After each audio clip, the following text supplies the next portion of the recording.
Hello and welcome to episode 326 of the Daily Sales Message Podcast, where every single day I share a piece of simple and actionable advice that's designed to help you feel more confident and sell more stuff too. In today's episode, we're talking about this notion that retention is better than acquisition. Retention is better than acquisition. You shouldn't be in the selling business, you should be in the reselling business, retaining people.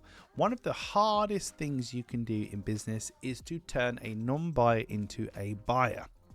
One of the simplest things, I'm not going to say easiest, one of the simplest things you can do is to renew that person and get them to buy from you again. So in your business, you have to have a focus on how do we sell more or sell repeatedly to the people that we already know that already buy from us. Placing a focus there is far more effective than simply focusing on getting more new people through the door. Obviously, client acquisition is important. We want to be doing that, want to be finding more new potential clients to bring into our world, into our flywheel, so to speak. Absolutely.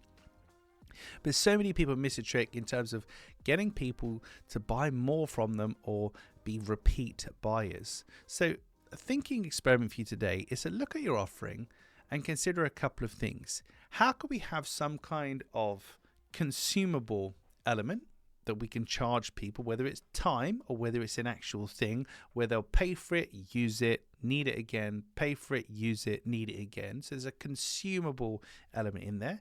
Could you have a kind of recurring revenue element where they pay for access to something, whether it's a system or a person or a license for technology or whatever?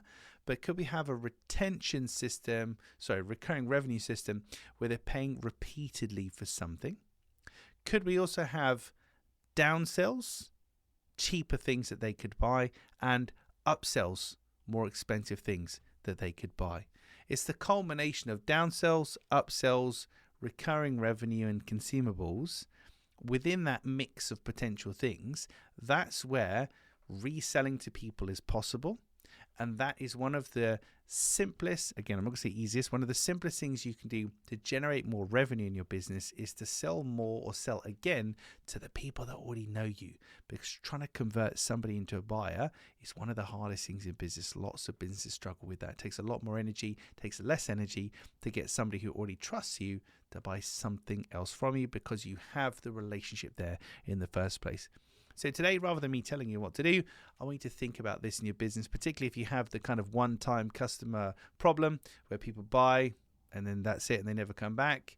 Could you have an upsell? Could you have a downsell? Could you have a consumable? Could you have some kind of ongoing recurring revenue model where you charge for access to something? Those are a few of the simple mechanisms you can use to make more money from those people, but also you're going to make more money because you're helping them. You're adding more value for them over the long term.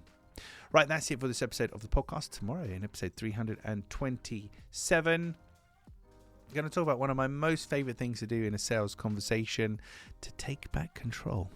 To take back control of the conversation, but in a way that the person doesn't know, they're not offended by it. Actually, it's quite a good thing.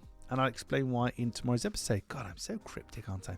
In the meantime, if you haven't already, hop on over to sellingconfidencescore.com where you will find a 20 yes/no question quiz where you can get a personalized score on how well you're doing at sales and selling, where you could possibly improve, and you'll get a simple action plan of results, things you can improve today.